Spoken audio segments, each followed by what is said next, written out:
My guest tonight is a DFS pro with several six-figure wins, but even more impressively to me, five-figure wins in many, many different sports. Just scrolling really quickly, I see NBA, NFL, MLB, NHL, PGA, UFC, college football, and there are more in there as well. Just a million different sports he has mastered, had at least five-figure wins in all of those, six-figure in some of them. Also crushes prop betting, and he is just we can set the records right. I said 12 to 25 years old. We talked before the stream. I have learned that he is in fact 24 years old and has a baby and another on the way already at 24 years old. Really happy to have him here. You can find him on Twitter at JLVLB underscore. His DraftKings username that you've probably seen is JmB underscore DFS, and his FanDuel username is JIVIB. So very, very confusing, all the different ways that he spells JmB, but I'm happy to have you here. JmB, how are you doing tonight? I'm great, man. It's awesome to be here. Full circle moment for me. I started off when I was grinding DFS, watching all your, old podcasts that you did with all the pros. And now to be on here, it's awesome. How are you? I am doing well. I see one of those pros is already trolling us. I don't know if Yeah. you're checking the chat. Travis Petty pointed out that we did in fact start late. No, we're started. This is Neil time. We always start about 5 minutes late. This is right on time. And he also says you have not mastered. I would also say that you have mastered Call of Duty. Would you say that you have mastered Call of Sure. Duty, JMB? For sure. Carrying Travis every night it's hard, man. It's hard work. So yeah, I would definitely say I'm the superstar of that roster for sure. Yeah, well, we'll see if Travis agrees with me saying that you have mastered Call of Duty. But either way, very, very happy to have you here tonight. And of course, I always like to start getting to know my guests a little bit, just with the basics of where you're from, where do you live now, and favorite athletes and/or sports teams. Yeah, so I'm originally from South Philadelphia. I grew up a block away from, Citizens Bank Park and the Eagles Stadium, things like that. That's where I grew up. I live in the suburbs of Tampa now. So I'm a Philly sports fan, but I've kind of adopted Tampa teams secondary. How long have you been in Tampa? Most of my life since around the fourth grade. So I've Okay. been in Florida most of my life. I just, spent the original. Grew up in Philly, so still have ties there. Still visit there, every year, every other year, things like that. But Okay, so you're a Philly guy, but you also cheer for what, the Rays? Which Tampa sports teams are there? Do they have a hockey team? yeah, the Lightning. So Oh yeah, Lightning, Bucks, Rays. They're like my secondary teams, yeah, things of like that. course. The Phillies play their spring training games in Clearwater, so we try to go to a few of those each year.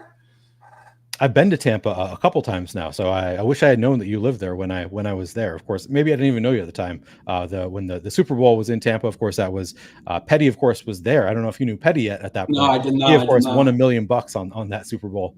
And then my wife had a work trip there the following year, so we actually went back to the same place near Tampa. So yeah, the next time I go to Tampa, I'll have to Let me hit you up. know Yeah, for for sure. sure. All right. So also like to start with a little bit of background, and I think I referred to you as a DFS pro. I guess I think that you have referred to yourself as a DFS pro, but we all define that a little bit differently. Do you have a full-time job outside of DFS? Not anymore. I do not. I Okay. left last year. I left my full time job, so I've been a DFS pro for I believe a little over a year now. Okay, so you do just do DFS full time at this point, and of course, prop betting. Of course, Yep. you live in Florida, as we were talking about before the show. You used to grind underdog, prize picks, all that kind of stuff, and now no longer legal in Florida, so you can't do that kind of stuff anymore. So now you're doing just actual props betting. Yeah, just Hard Rock is all we have in Florida, which is tough because there's so many different legal books out there. But Hard Rock has a monopoly in Florida, so that's all I Oh have, man. which is going to be an interesting conversation to have once our lease expires. But my whole family's down here, my parents, most of my family, so I definitely don't want to leave them, but we'll see. I was not aware of the Hard Rock monopoly. That's rough. Yeah, just one book. For a while, it was awesome because they actually, like when they first came to Florida, they weren't limiting anyone, so you could, bet whatever you want, take as much of their money as you want. You weren't getting limited, but Yeah. that has since stopped. Okay, so that was like the one positive, and they take it away from you. Yep. That's rough. Okay. Um, Getting into your background a little bit, I guess the type of DFS player you are. What kind of background do you have in statistics and/or computer programming? Nothing, none at all. No background in statistics or computer programming. I I'm a college dropout, so that's all I got. Would I you was going to college, just taking some prereqs. Then COVID hit, and happened to get very successful at DFS and never went back to take any other classes. I still may in the future, but we'll see. would you would you refer to yourself as a ball knower? Yeah, for sure, for sure. I use ball knower, and then the tools that are publicly available is all I use. Okay, so similar to myself, you are using tools, you're For using sure, data in your process. You're just it's not your background. You're using other people's work. exactly. Travis says you are lying. You live in the Villages in Florida. I don't really know what that means, so I don't know what the The, Villages are. the Villages is like a swinger community. I do not live there. That's funny. All right, tell me about your professional background prior to DFS. I mean, you say you dropped out of college. Maybe there isn't much. You said that you had a full-time job though previously. Yeah, I was an optician, so I worked on glasses and things like that with an optometrist. So I ran my own store. I did like the sales aspect of that for a few years, but yeah, that's it. That Okay. was my. After that was just basic jobs that you work when you're an 18-year-old kid. I worked at Lowe's for a little bit, things like that. But Okay. my main first real career was an optician. Okay. And that was while you were in college or right after you Yeah, dropped out of college? Okay. right. While I was in college, and yeah, basically while I was in college. And then quickly you discovered DFS and just went full-time at DFS prop betting, etc. Yeah, well, I played DFS, since 18, 19, and I was originally, a very bad player, losing player for a while. I 50-50s, double ups, just trying to grind some stuff out, figure my ways throughout the DFS streets. So, one summer, I really was like, I'm either going to stop, draining money into this, or I'm going to find a way to, beat the game. So I really started, trying to fetch any content, I could find that it was out there. So, yourself, watch, all of your podcast videos, Blender, watch all of his Theory of DFS podcast videos and, his morning shows, just trying to soak up as much knowledge as I can. Just any DFS podcast, any YouTube video, anything that talk DFS strategy, I've watched it. And you started, you said when you were 18 or 19, so that was like 6 years ago? Right. Okay, so you have not been. I mean, you've been playing for kind of a while, considering how young you are. I mean, Yeah. basically, since you have been allowed to play, you have been playing DFS and Right. taking it pretty seriously for a while now, at least. Any other like related hobbies? Like, are you a chess guy or any other like games that you love that are similar to DFS? Nothing similar to DFS. I would say my main hobby right now is golf. I'm a big golfer. Okay, But nothing DFS related. No. all right. And what drew you into DFS originally? Just the fantasy sports aspect. I played fantasy sports in high school with my buddies. Like I said, I grew up a block away from all the Philly sports arenas, things like that. It was kind of I love sports growing up. Just wanted to give it a shot, so drew me in. And I think you already answered this. You were not a winning player right away. That took a little time. Yeah, definitely took some time for sure. I was a very casual player in the beginning. Like I said, 50-50s, double ups. Just your classic DFS novice, I would say. I listed off all of the different sports where you have had some success. Of course, Petty disagrees with that classification that you have mastered them. But which sport or sports do you think you have the biggest edge in? I would definitely say baseball is one of them. That's where I, came up originally, was in baseball a few years ago. And then MMA would be up there as well. I noticed you have several big wins in MMA. Yeah, MMA is probably my favorite. I don't know, this probably has nothing to do with it, but it's definitely my favorite sport to watch, entertainment. I'm not a big, sweat the games guy. I would, I refresh in, like one of the sport scoring apps and things like that, but I'm not a big game sweater besides MMA. I'll watch every card, even the Apex cards. So big MMA guy for sure. It surprised me that I got drawn into MMA because I don't usually I've never loved watching violence or it didn't appeal to me right away. It's like, oh yeah, I'm gonna love watching these people just beat the shit out of each other until I started playing MMA DFS, and it's like, yeah, this is so much fun. Like, it is so addictive. It's just such an awesome once you have some money on it, it is so fun to watch the fight. Especially when your guy gets like a first round KO or something like that. Like one of my bigger MMA wins. I had like a 10% owned Steve Garcia, and he was in a bunch of like 40% of my lineups, and I think he scored like 130 points and broke the slate. So things like that happen. There's nothing better.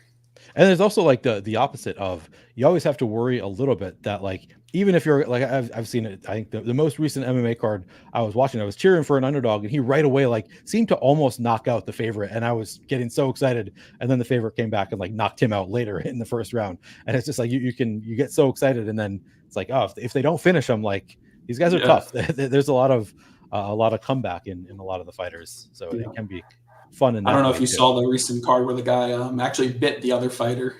I don't know. I did. I played that one. I rostered the guy that bit the other guy was in my lineup. So, and he was winning the fight too. He was going to smash. Yeah, that was like, what are you doing? That was kind of nuts that he. And then I saw the pictures after the fact of like the huge bite mark in the guy's bicep, was like, and he denied it too. That was a funny thing. He denied he bit him. I don't know how you do that. Yeah. Let's talk a little bit of process. So you said that you don't do any kind of, you don't have background in computer programming. Are sims a part of your process in any way? Like, you use publicly available sims, run your own sims, anything like that? Yeah, I do. I use SaberSim. So back towards the end of last year baseball season, I started using SaberSim when they came out with their contest sims, and I've been with them ever since.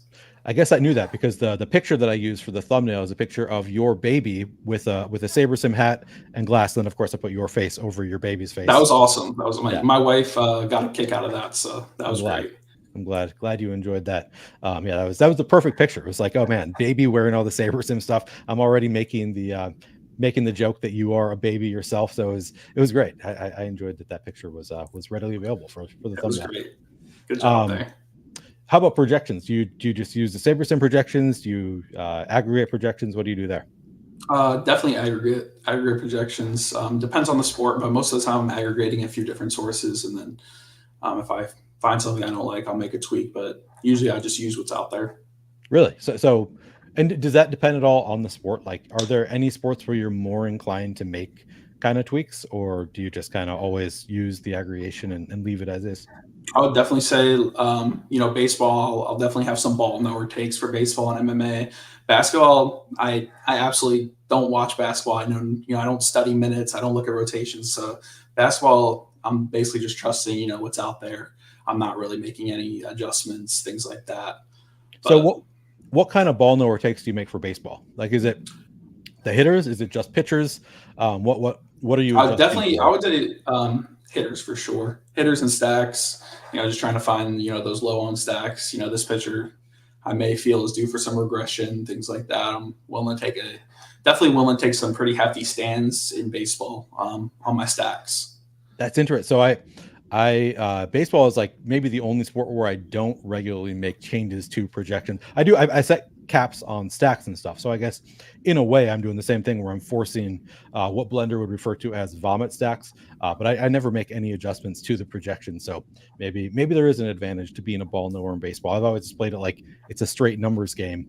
I would say like most of it is numbers driven, like, projection versus ownership. And if I feel a team is going, too under owned, then I feel like, again, the pitchers, due for some regression, or I just don't think he's very good. The underlying numbers, things that are usually built into projections anyway. But right. I may think, this team is going to get a jump on them in this very game, and they're not going as owned as I think they should be. Right. What about ownership? Do you do your own ownership projections? Use publicly available stuff there? What do you do for ownership? Just publicly available stuff for sure. Okay. And is ownership a big part of your process? Does it play a big role for you in creating lineups? Yeah, definitely. In every sport, it plays the biggest role for me, again, because I don't have any of my own stuff. I don't use any of my own any of my own tools, things like that. So definitely trying to use ownership to the best that I can to gain an edge. Would you call yourself an exploitative player? Are you trying to exploit mistakes that the field is making? Or are you just trying to make like the best lineups you can and hope that the field does things wrong? Like, what is your approach to trying to predict what the field is doing? I think it depends on the sport for sure. Basketball, the projections are really good. I feel like you don't have to give up that much. in other sports, I'm definitely willing to take more of a stand on ownership, things like that. Okay, so some sports you would call yourself exploitative, but not all necessarily. Exactly. Yeah. Since you are a big MMA guy, I got to ask, and I'll ask this generally about any sport. Do you have a process for avoiding being duplicated? Is that something you care about? Do you just, say, is it again, is it like, I'm just going to play the best lineups and hope they're not duped a lot? Or do you actually like factor in whether you think a lineup is going to be duplicated and try to avoid it for any sports? Yeah, for MMA, I mainly just play the 5-5-5 now. One of the three lineups in there. But back when I used to MME MMA, I would definitely have take dupes into account more in those larger field tournaments. I would do some stuff in Excel to try to calculate dupes. But for the 5-5-5, it's a smaller field, so I'm not really taking dupes into account that much. I mean, I'll run like some very basic optimals just to make sure I'm not playing Opto 1 or something like that of MMA, but nothing crazy. Okay, so yeah, I mean, I guess in the 5-5-5, that's hopefully not going to be as big of a factor as like the big For tournaments. sure. Yeah, you used to be, and we talked about this a little bit before the stream, but you used to be a 150 maxer. Is that correct? Am I Correct. remember that correctly? But these days you don't really ever. Do you ever 150 max? Like, are there sports where you still will? It really just depends. If I have time to 150 max, I will occasionally, but not really anymore. I'm mainly, a few lineups, 20 lineups, one lineup. It just depends on the day of the slate, how much time I have to prepare. But a lot of my volume is just sports betting these days compared to DFS. I love DFS. I still play, but still play every day, but definitely a lot more sports betting stuff. And are you able to play any underdog? Like, can you do the drafts on underdog, or is it just completely banned? I haven't checked. I think it's completely banned though. Like I don't think you can. I think just they're free to play stuff. I think is it. Man, that is rough having all that stuff taken away from you in Florida. Showdown versus main slate. Do you play a lot of showdown contests for NFL, NBA, any of these sports? Yeah, NFL. I play a ton of showdown. Does your strategy differ much for showdown versus main slates? For sure, showdown. Your main goal is to avoid duplication. So I would say showdown is a lot different from main slates for me because I'm just trying to avoid dupes. And when I win, what do you win when you win? So I'm trying to split in as few ways as possible. I believe that is that a Bales? What do you win when you win? I forget where that comes from. I don't know. Have you I've read heard it any of the somewhere. classic? Have you read all the classic books? No, I have on not. DFS. Okay, I've read Dueling with Kings. I know some people recommend the Bales book, which I bought. I never got around to reading it because then people told me like by now you probably know everything that's in that book because it was written so long ago that like a lot of the things that Bales originated are now like running throughout the content that we've all been listening to for many years now. So I haven't gotten around to actually reading that, but I think that might be a Bales original. The what do you win when you win? Not 100% sure on that. I think you said that you don't sweat the games outside of MMA. Is that correct? You are like even like just like watching like on your phone. You're not like watching the scores update. You just like wake up the next day and find out. No, so I do like I'll refresh like the scores updates on my phone. So like I guess that's my way of sweating is just refreshing scores and kind of keeping track of what's going on. But as far as actually watching for like entertainment value, I don't.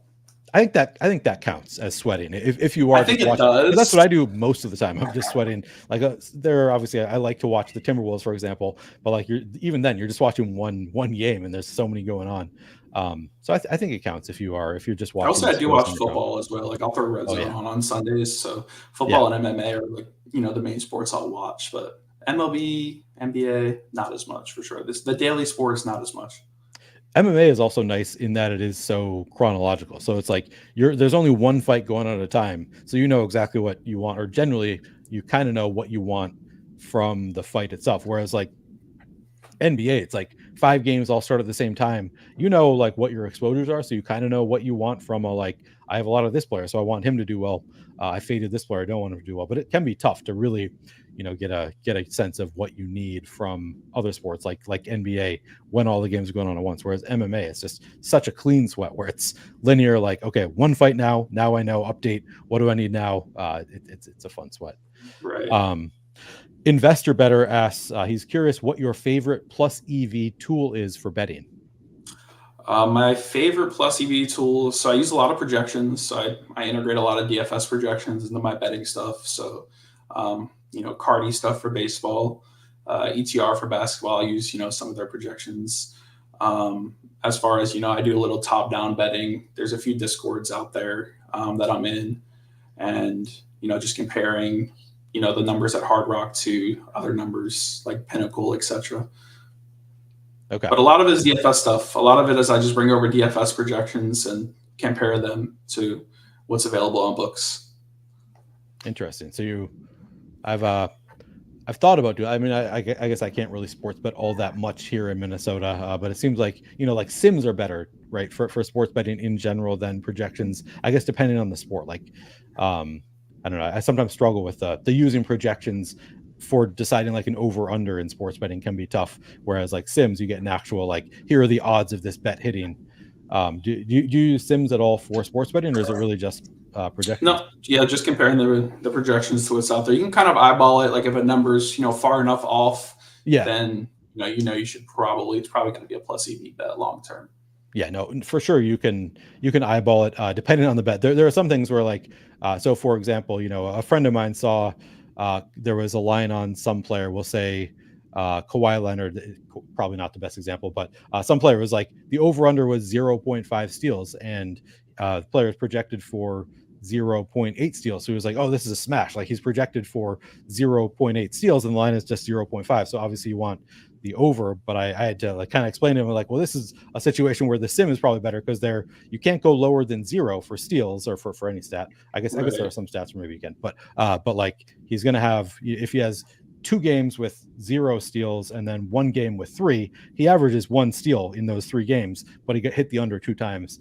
So that's where I'm like, I feel like Exactly. sims are slightly better than projections, but that's like depends on the stat too. Like as you say, there are some where you can just eyeball it and be like, yeah, it's projected for 19 and a half points and the line is at 14 and a half. Like taking the over feels pretty Right. good there. So yeah, it's I'm not really into sports betting since I can't sports bet here in Minnesota, but these are the things that like as I'm getting into prop betting, I'm having to think about more and more, and like what are the best tools for different types of betting in props and stuff like that.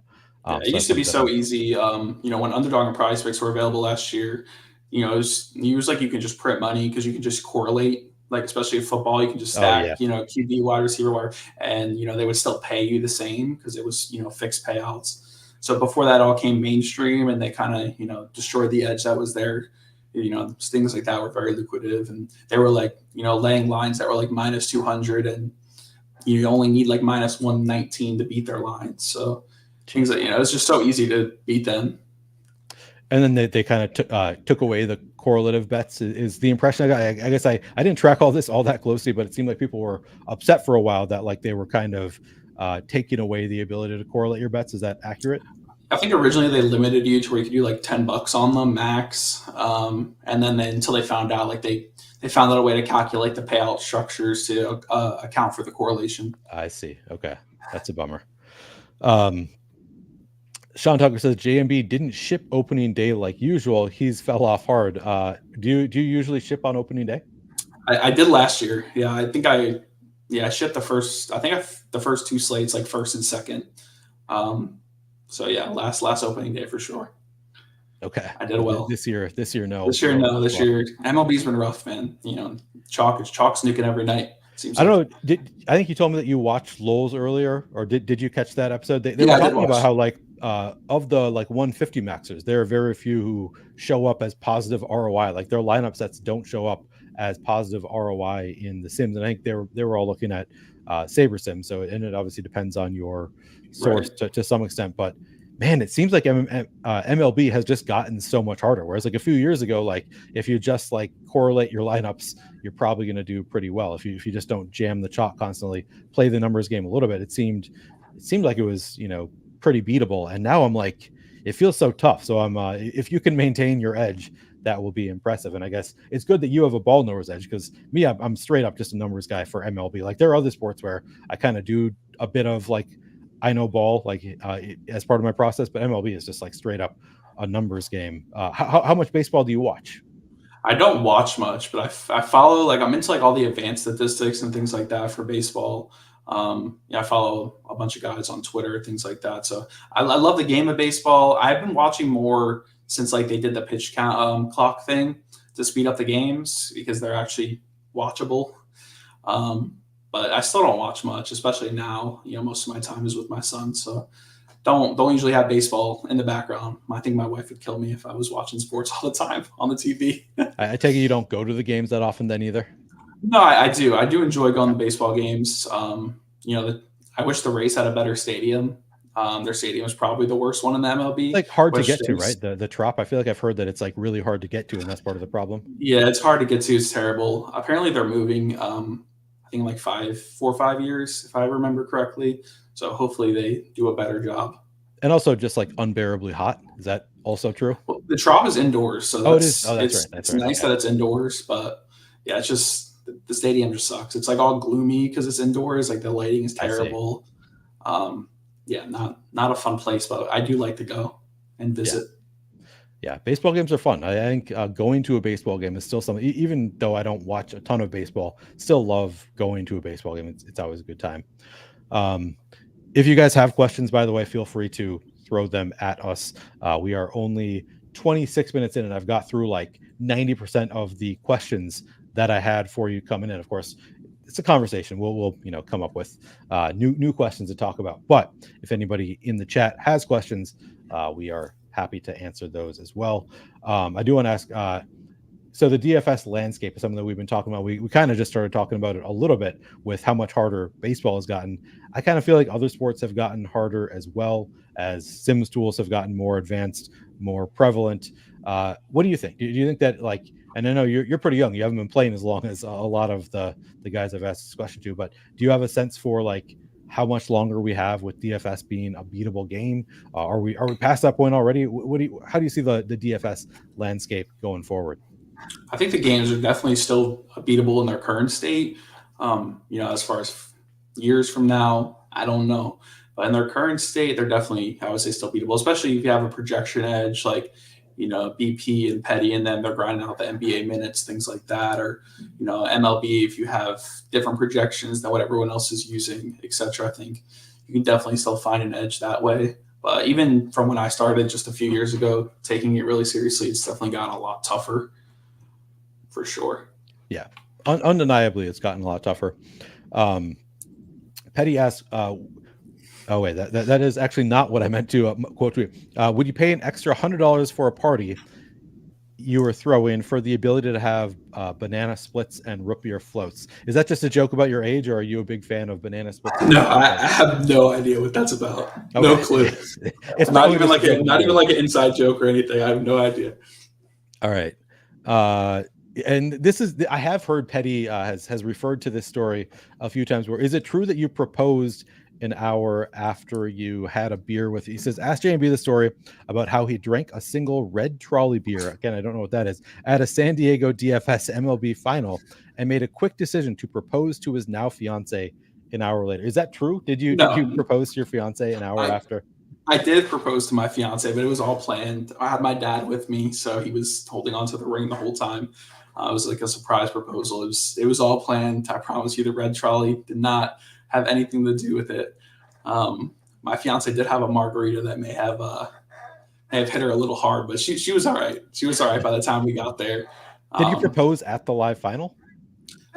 We did a proposal at the beach. It was in San Diego, so it was it was Hotel Coronado, I believe. Hotel de Coronado, something like that. So it's like a beach hotel. So I did like a beach proposal. We had my sister helped me find someone that came out and set everything up. So it was cool. Awesome. I think maybe I've seen pictures of this. I feel like you I did post some pictures for sure. I, of course, have just been recently through all of your pictures as I was trying to find a picture of your face on your Twitter. And it took me a long time to find one where you were looking at the camera and your face was not obstructed by anything else. I suppose I could have just asked you, for whatever reason, I go through and find pictures instead of just saying, hey, can you send me a headshot? But yeah, just look through all of your pictures as I was trying to find something to use for the thumbnail. A lot of tilt tweets. Yeah. Well, I was looking through your images specifically because I was looking just for a picture of, I was looking for screenshots for one thing, and then also just pictures of your face for the thumbnail. Well, DFS Mount Rushmore. I feel like this is always one of my favorite questions to ask is who is on your DFS Mount Rushmore? That's tough, man. I haven't been around that long, so I don't know how good people used to be, back in DFS's glory days. Right. I get that. I get that. You can just answer based on your like current day. Like, I mean, we can assume just like sports, right? Like players get better and better, right? So probably whoever is the best right now, there's a pretty good chance that they're the best ever also. Or so do you I have know thoughts? I would say Raging Phillip is definitely up there because he's been crushing. And I remember back when NBA first started, he was winning a bunch. And I haven't seen his name in other sports. And everyone was like, he's been around forever, just always been a crusher. So obviously he's got to be in that conversation. Hishboo's been nuking it. Pet, BP, guys like that. You can make a good argument for a bunch of guys, new school and old school. Those are all NBA guys. I guess Petty and Phillip. I don't know. Maybe Raging Phillip does play all the sports. I think of him as being primarily an NBA guy, but I know maybe he does play all the sports. I guess Hishbu definitely does. BP plays all the sports. You have different guys for NFL. Obviously, Chipotle's been around forever. Yeah. There's so many names. Need Lunch Money. He's crushes and everything. Yeah. A lot of good names. There. Okay, I'll take it. Petty says no respect for. There's so many names. Utica, Papa Gates, Chipotle, Neil, and Osmo. I just like that I'm included in that list of like there's 4 goats and he threw me in there. So I had to read it because Travis threw my name in there with Utica. You put me on the spot with that Chipotle, one. So I did not. I put it. I gave you the. You probably did. You probably did. No, I think I may have added that one today. So I don't know. I did. I did put you on the spot, but that's kind of the fun of it. I want you to just like off. Those are just some names since I've been around that have come to my head that I've always seen up top. I mean, I think that those are honestly it's a pretty great list of names. NBA is also fresh on the mind too. So I bet if it was a different sports season, I may have different answers. Yeah. A couple questions in the Discord. First of all, Raj asked why you ghosted him when he asked to play Call of Duty. Is that a real thing? Did you ghost Raj when he wanted to play Call of Duty? Raj does not play Call of Duty. He plays, I think it's Genshin Impact with his girlfriend. So he doesn't play Call of Duty. He's just trolling. It was just trolling. Okay. Will asked for your process for making UFC round robins. Is that something you do? Yeah, we do. We've been doing that recently. Just picking a fighter from most of the fights and letting it ride. Who's we? Like you and Will do this together? Yeah, me, Will, and R-Fresh. I do it myself, and we'll just like share and share our thoughts and things like that. I've seen you guys talking about all these different fights, and it seems like you and Will sometimes disagree pretty strongly about the For fighters. sure, that's the fun of it. Yeah. So I think we had a bet one time, and I forget what happened. I think it was a no contest, and Will should have won the bet, but it was a no contest. Oh no. So what is the process there? Is there a process for finding these round robins? It's just ball, no ball stuff, just picking who I think is going to win, looking at the lines, maybe this line I think is too wide, things like that. All right. Petty asks, he wants to see you rank your Discord Call of Duty teammates by tiers. Now I'm actually curious about this because I'm in a Discord with you and all these Call of Duty players, but I never step into the Call of Duty part of the Discord. So sometimes you guys reference it. I don't even know who plays Call of Duty within our DFS Discord. So yeah, I want to hear this. I want you to answer this question. Okay. Man, this is tough. I think number one has got to be Booby. He's a platinum type of talent. And he's a guy who's not even really in the DFS Discord, right? Like I think I've seen the name, but I don't even know who that is. We have like a separate Call of Duty Discord type thing. So there's some guys in there. Like some of Travis's friends that are in both Discords. So I see. I've heard him referenced. I think that he was at one point in the DFS Discord. Okay, so this is a completely different Discord. So a lot of Travis's friends. All I know is Travis is at the very bottom of the list. He's just terrible. He just yells at his teammates 24/7. I don't think I've ever seen him get more than 5 kills in a game. So, JTB's in it, right? Isn't JTB? Yeah, JTB. JTB's up there. JTB's pretty good. Okay, so who is the best? Who is the best? I I got to be humble here. So I'll say You don't have to be humble. If it's you, you can just tell us. I am definitely the best in that chat for sure. But we get some dubs in there. People say I try to get kills too much, so we'll see. And is it Call of Duty you all play? It's a cooperative game. You're all playing together against like other teams that you don't know? Exactly. Okay. That's all right. Petty's I'll take it though. Yeah, I know Petty's trolling, and he kind of warned us that he was planning on trolling you tonight. So not. I knew it was coming. We were talking. I was preparing myself for it. Yeah. Where were we? So for a little while you were doing Dub Club, and I'm kind of curious about Dub Club in general, but also you. So let's start with what was that? How did you get into doing your own Dub Club? What did you do there? Is there any chance you're going back to that? Yeah, so I did Dub Club. I started up because there was like a bunch of content out there that was terrible for Prize Picks, Underdog, things like that. It was just a lot of bad content. So I knew I could add value there. So I started it with one of my buddies, who was also who also bets professionally on Prize Picks, Underdog, books, things like that. So we started it and we did it for a few months, and right as my son was being born, I was just I couldn't really do it anymore. I didn't have the time. I couldn't dedicate the time. Dub Club does handle all your subscriptions and renewals and things like that for you, so I didn't have to deal with a lot of those things. But just managing the Discord and putting the effort into finding slips at all times and things like that, I just couldn't do at that time. So I just ended it.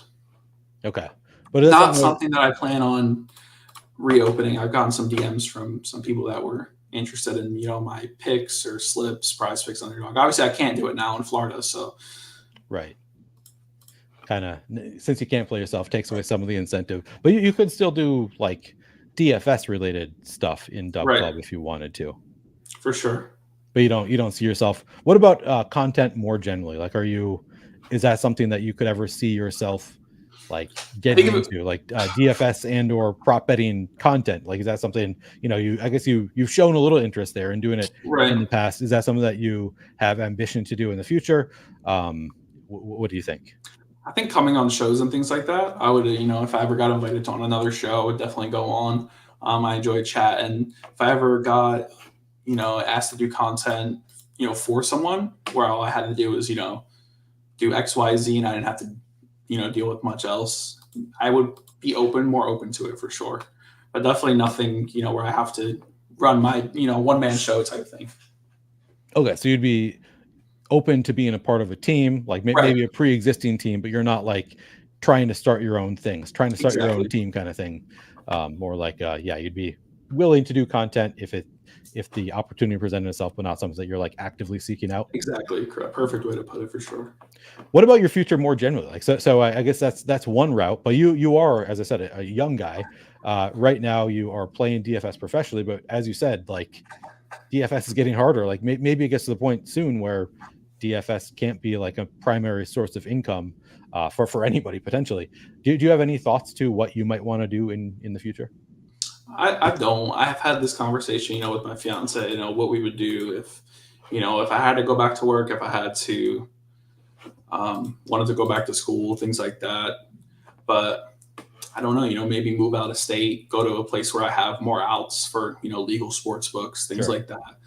But I don't have, it's good to have plans, but I can honestly say I'm just living, just raising my son right now. I have another one on the way. I'm just taking things as they come. I'm doing, well financially. So that's why I, lowered my DFS volume and increased, just betting and things like that, because just easier to grind out a more sustainable ROI. The swings, there's really not many swings, and betting is on prop betting, especially if you bet straights and things like that, you'll have some swings. But prop betting is, if you have outs and things like that, it's you'll grind a good ROI for sure. Isn't that also prop betting? I mean, I guess so. You just have the Hard Rock betting, but you're not concerned about them like limiting you to such an extent where it's like not even worth playing. I am for sure. It hasn't happened yet, but I have a few different partners that I can use, like some real life friends that would let me to have their accounts, things like that. Once it gets to that extent, but we'll see what happens. And I gotta say, I could totally respect not having like a plan, your whole future planned out. I never did. I eventually went to law school just for like, I don't know, can't think of anything better to do, which I would not recommend. I would not recommend going to law school just because you can't think of anything better to do. But I mean, you're in a better financial situation than I certainly was at your age. So, yeah, not trying to put pressure on you by asking you about your future. Just curious, what your Yeah, thoughts are worst on comes like, to worst, I think if I was, to lose everything in the next 6 months and, whatever, I had a good job before. So, like I said, I was a sales manager. I right? was making good money, working with an optometrist, doing the sales aspect there. So if stuff went south, I could definitely that's a good fallback option that it's available to me. Yeah, that's nice to have that fallback option. Andrew asks, how many season 3 dubs do you have? What does that mean? Season 3 of Call of Duty, or what is that? Yeah, the season just came out, I believe, yesterday. I have not played yet. So Okay, so the zero. answer is zero. The answer is zero. Andrew also asked JmB, fuck, marry, kill, Pet, Booby, or Raj? Oh, man. I can't. I can't answer that one. We got to move on. You can't answer that one. I mean, all right, fine. I guess I if he think doesn't want to answer it, we can't force him. I would marry Booby. That's all I have to say. All right, you would marry Booby. That is. I can't. I don't know who I would. I don't know. I don't want to hurt. I don't want to hurt any feelings. You can just fuck them both. I don't know. That's there we go. All right, or kill them both. Or kill them both. Oh, I see Raj also in the chat here. So they are all listening. They all want to hear your answer on this. Den, good to see you as always. I had a follow-up and I forgot what my follow-up was about to be. I don't know. I guess I'll come back to it. 80 hours a week. What do you think of the 80 hour? Like how many hours do you think you spend on your DFS play? Not much these days, especially with the newborn. I would definitely say back last year when I was grinding, 150 maxing every day was a lot more time. Just making sure I was, putting in the work, because if you don't put in the work in these peer-to-peer games, you're getting crushed most of the time. So, especially during NBA, I think NBA, like I said, unless you have a projection it's pretty easy just to build lineups, things like that. But I'm not putting in much work these days. Okay. I see now I'm being trolled because Petty has added King A in Discord and says, AKA Booby being slept on by Neil. I just didn't know that they were the same person. I didn't know that Booby and King A were the same people, but I guess now I know.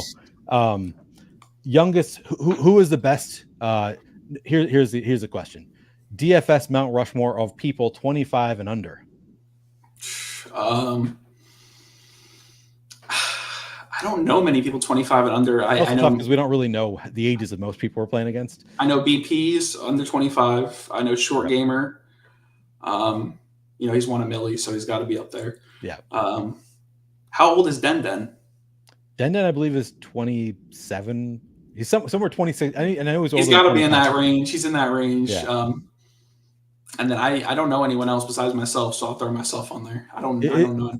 Is Will under 25? I think he's a little bit older, but I'm not sure. Really? I'm not positive. Okay. I don't know. Yeah, Travis Petty points out that I should be on Mount Rushmore of people under 25. Yeah, I know it's people get thrown off all the time by my youthful looks that I look under 25. Sadly, I don't actually qualify for being under 25. Oh, Raj points out Forsaken is under 25. And is Jesse under 25? Actually, I don't know. He might be. He's right around. Qualified there, I think. Will can have my spot if Will's under 25. He can take my spot up there. Yeah, Reformed Racer. Yeah, I think he is on there somewhere. But I mean, you get 4 spots. Yeah, he can go up there. All right. So you're not playing 80 hours a week. How many would you say you're playing, or how much time would you say you're spending on DFS and or prop betting per week? Baseball, I'm mainly trying to play openers whenever Hard Rock drops their opening lines for strikeouts, things like that. NBA, I would around the 5:30 injury report is when I'll fire some stuff in, prop bets, things that try to take advantage of any news that comes out. Just a few hours, I would say, is that's about it. And then I'll make after I fire in my NBA, prop bets and my MLB stuff, I'll build some lineups, and that's it. If I have to late swap, I will. But just a few hours, I would say, a day. Okay. Travis says, because it can't all be trolling, ask JmB on his thoughts on DFS long term. I feel like that was like one of the first questions. Yeah, I we asked. talked about that. Pet's too busy trolling, man. He's Yeah, not even paying attention. he's just here to troll. He's not here Too many red trolleys. to listen. Yeah. What is a red trolley? Is that a California beer? I don't know. Pet had one, so I was like, I'll just have what he's drinking because I wanted to try something new. And yeah, Pet was, hammered, so it must have been pretty good. Speaking of, so you were at that MLB live final. Is that the only live final you've been to? Have you been to multiple? Like, is that something you chase? Are you a live finals guy? I definitely try to qualify. I had 2 tickets to MLB, and then I went to the FanDuel one in Nashville for basketball. So those are the 2 that I've qualified for. So Nashville FanDuel for basketball, San Diego DraftKings for baseball. Yes. Who threw the better party? Definitely DraftKings. It was pretty awesome being out there, on the beach. And what sucked was it was right when the hurricane was happening in San Diego, no. So they had to cancel. You're supposed to go to like a Pads game, which ended up getting canceled. So the weather kind of sucked, but other than that, it was good. I remember that now. There were several people, that I knew that were a lot of people that left early, but it honestly, like I said, I'm from Florida, so hurricanes definitely don't scare me much. Can you pronounce that again? What game? Padres. I thought you said I was mocking your Pads pronunciation. It's the Padres, but you called them the Pads. I've never heard it pronounced like that. Pods. Pet said it's pronounced Pods. Yeah. Pads. It's like Pod. It's short for Padres. Come on, it's the Pods. Pods game. All right. All right.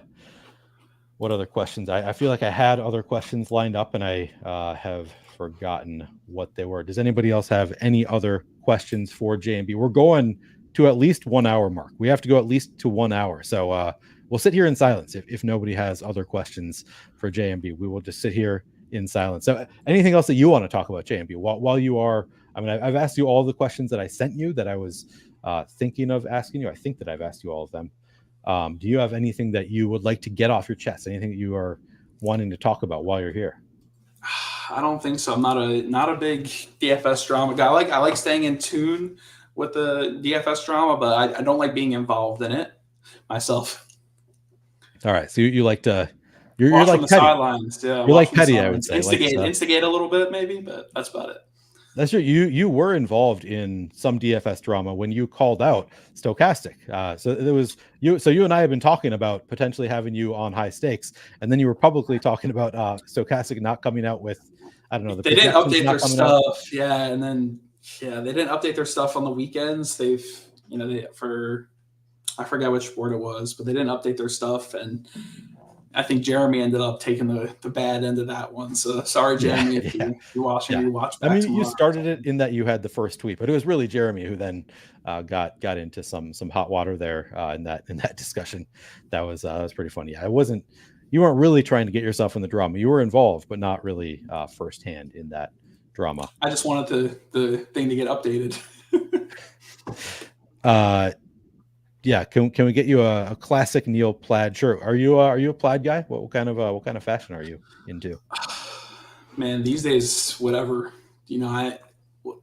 Whatever's how clean. Whatever's clean, I'll wear. That's about it. Are a lot of your shirts covered in baby vomit? Yeah. Vomit, food, you name it. It's it's rough out here, man. Yeah, no, I get that for sure. Got another one on the way. It's only going to get harder. So we're trying our best. We're getting through it. How about this? As somebody who does not have experience with programming, stats, that kind of stuff, have you given any thought to like taking programming classes? Like if it comes to it where you think that you need to improve your game somehow to keep up with the success you've already been having, are you at all interested in like taking programming courses, taking statistics courses, or is that the kind of thing where if it gets to that point, you'll move on to something else? I've definitely thought about it. I've asked, I've had DMs with some guys, in our Discord and talked about it with them and got their thoughts on, they obviously taught themselves, they've taken classes for it. So I've definitely been thinking about it. It's just finding the time to take the classes, and besides, my own play and betting and things like that, and personal life, just finding the time. So if the opportunity presents itself, and I have the time to take some classes, I would definitely just like to learn. Yeah, but not okay. So something that you would be interested in potentially doing, but If it gets to that point, I would make it happen, I would say. Yeah. Is this true? Did you wear a sports jersey to the live final in San Diego? I don't think so. I think I may have had a shirt on, like a Philly shirt, but definitely didn't wear. Phillies weren't even on the slate, so I don't think they were. At least it was a Coors slate, if I remember correctly. By the way, 6 minutes until the final NBA game locks. Have you made any necessary adjustments? Yeah, I'm good. Okay. I am good to go. Wait, Travis just sent me something. He sent me a picture of a sleeve with a lot of writing on it. Ask JmB if he thinks this is actually an okay thing to do for Super Bowls. I'm trying to see what this. Okay. Do you know what this picture is here? I'm going to send you. He sent me a picture of notes on somebody's arm. Oh, it's a bunch of different prop bets on an arm. Is this an inside? I think I shared that with him a while ago. So he's probably just trying to troll me back. What is it? What is this? So it's the picture that Travis sent me is a picture of like an armband that you can open up, and there are notes in it that it appears to be a bunch of different prop bets. Yeah, a bunch of prop. It was like a viral meme that was like on Twitter. Like a guy was at a Super Bowl party with an arm sleeve with all of his like bets or coin toss bets, whatever. So I was just messing with him. Did you do that, or is that just no? It's just I have no idea who did it. It was just. Okay. I thought he was saying that you did this, and I thought that is pretty intense. That's funny though. I'm all for it. I think that is respect the grind there. Yeah, I like that he did it as though he's a quarterback. Yeah, good for that guy getting into the NFL. Have you gotten into UFL at all? No, I have not. How have you been doing with it? I mean, I took down a showdown week 1. So, okay. So I'm up because of that. Outside of that, I was losing everything, but it was the final showdown of the weekend. Took it down for $5,000. So not like a huge amount of money, but yeah, at least I'm up on the year, so I'll take that. Definitely a good time. Travis says ask JmB about his Onyx rewards. What's this about? Are you still Onyx on draft? I am Onyx. I have. How are you still Onyx when you've lowered your volume so much? I think it's because I played so much in the first half of last year. So, yeah, but I am still Onyx. I got all of my rewards. I did the Apple package. So I got everything besides the iPad. So I don't know if that's ever coming or not, but I've gotten everything else. So did you do the Apple package last year, or is this your first year on it? This is my first year on Onyx. Oh, wow. So I think of you as being like your highest volume earlier than that, like a couple of years ago, and then it slowed down. So apparently last year was when you were really high volume. That was your highest volume. Last year, and then like the half of the year, bro. Like I think I barely missed Onyx the year before. Okay. I had like one of my first wins was towards the end of an MLB season. Back, I think 2 or 3 years ago, I took second in the flagship. I think it was for 25,000. That was what really gave my bankroll a boost to, pursue and keep playing. Because I was, like I said, at that time did not have any money. I was grinding, mini maxes and things like that. I banked a few of those, and I started throwing 20 lineups in the flagship baseball, just trying to, they were talking about it on Lolsey earlier, like a lot of the guys that play a few lineups are showing up as like some of the highest ROI. I think if you pick your spots, then I think there's still definitely some ways to be profitable, and that's kind of what I did. I was just playing limited amount of lineups, picking my spots. Yeah, just finding ways to stay plus EV, which it sounds like a lot of pros are like no longer like forcing themselves to be 150 maxes. Like it seems like that's not necessarily the way to do it anymore. Or maybe that's just what some of us are doing. Obviously, there are some people who are still crushing it as 150 maxers. Is that true? You once banked NBA with a snowflake? Yeah, I banked with a DeJounte Murray snowflake. That was one of my that was a good day. I think I won my life's final seat that same day. So I banked DraftKings, the flagship, and I won my FanDuel final seat that same day. Do you have thoughts on late swap being potentially taken away, or like do you like what DraftKings is doing with the Friday night no late swap? Would you prefer no late swap permanently, or do you like having the ability to late swap for NBA? I think if there was no late swap, I'd probably play more. But I think that late swap is, one of the biggest, even still one of the biggest edges in NBA, especially playing for that, later news and the super late night news that, most people are probably not playing for. Um, so I think it's a big edge, but I think I'm torn on it because I'd probably play more with no late swap, but late swap's a big edge. It's interesting to think about at least. I suppose for somebody like yourself with one young child, another young child on the way, it's probably better to not have the late swap, even if there is edge, just because it's probably, I assume it's tough for you to stick around your computer at those Yeah, times. I definitely have not played much NBA this season because of it. So I yeah, not much NBA play for me this season. But I've been Yeah. ramping up a little bit more baseball back. It's a lot easier to build for.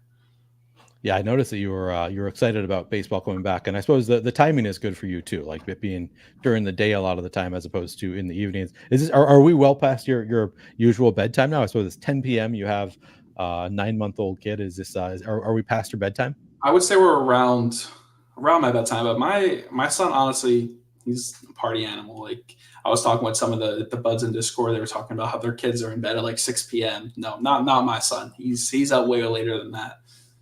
Okay, so it's so this is still you think he's asleep by now, or is he going to be up when we finish here?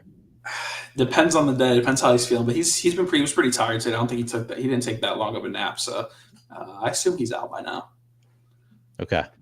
I'm gonna one last call. If anybody has questions that you want to ask JMB, throw them at us now. We have we're approaching the 1 hour mark, which is the minimum threshold that I try to hit is 1 hour, and of course we can go longer if you are up for it. But let me know if you have any questions for JMB. But I'm just gonna get to the one that I usually end the shows with, which is tell me about your favorite win and or win celebration. Um, I think my favorite when I was at the I actually went to the UFC event in Miami back when Adesanya fought Pereira. I had a bunch of money on that fight on Adesanya, and I also ended up banking. I think I took second in the 5-5-5. So I ended up, I was there live, and I ended up banking and then winning a bunch of money betting. So it was awesome. Just my first UFC pay per view. So that was probably that, or I've had some good luck going to places live and doing well. The only golf tournament I've ever won, I was there live. So the Arnold Palmer in Orlando. So Damn. just being live at events and doing well is fun. So that's probably my favorite experience. So you were in the stands. So we'll start with the UFC one. You were in the stands at the UFC event, watching it with your DraftKings app pulled up. I'm sure. Exactly, for Put in sure. it while you're watching the fight, knowing exactly what you need to win. Exactly. Were you yelling at the fighters, like yelling extra hard, for the fighter you needed? I honestly thought Adesanya was about to get knocked out because he had him up against the cage, just like the last fight. I thought he was getting ready to put him to sleep, and then Adesanya just hit him with that right hand, and it was just crazy. The whole place erupted. Being at a UFC event live, there's nothing like it. It's Yeah. awesome. It seems nuts. It seems like it would be a fun thing to be at live. Whereas golf feels like it would be kind of the opposite, where it's like you have to be quiet. Like, you know what you're cheering for, but like you can't be yelling golf. I guess as soon as the final shot goes in, I suppose at that point you can start celebrating. But up until then, like you got to be pretty quiet, right? Yeah, the golf thing was that was my first golf event I've ever been to, just because I love playing golf. So I went to check out a golf event, watch some of the pro guys, but it's mainly just you walk around, you follow some guys, or you sit in the stands and you watch. But it's kind of hard to you can't. It's impossible pretty much to follow your lineup around. At least MMA, fights are happening one after the other. You can follow everything. Golf, it's kind of impossible. Yeah, they're sort of like polar opposite viewing experiences in some ways because it's like for MMA, it's also not that many people for MMA, right? Or am I wrong about that? It seems like it's a relatively like intimate experience if you're at an MMA fight. It depends. The pay per views are pretty big. Like the one in Miami is usually pretty massive card. It's in the Miami Heat arena, so it's pretty Oh, big. really? And they fill it up all the way? Oh yeah, for sure, So for it's what, sure. like 15, 20,000 people? Yeah. So the Okay. UFC, the pay per views, Madison Square Garden, Miami, like the big ones, those will be filled. But I think if you go, like I went to a fight night in Orlando, that wasn't nearly as crowded. Yeah. I guess I they don't do shots of the whole stadium that often. It's usually like they show you like the people that are on the floor, like the seats that are on the floor. So I think of it as being very intimate when you're at MMA. But then it's like still, regardless, it's everybody watching one event, chronological. Whereas PGA, it's like a lot of different crowds watching different golfers. They're all Right. happening like at the same time.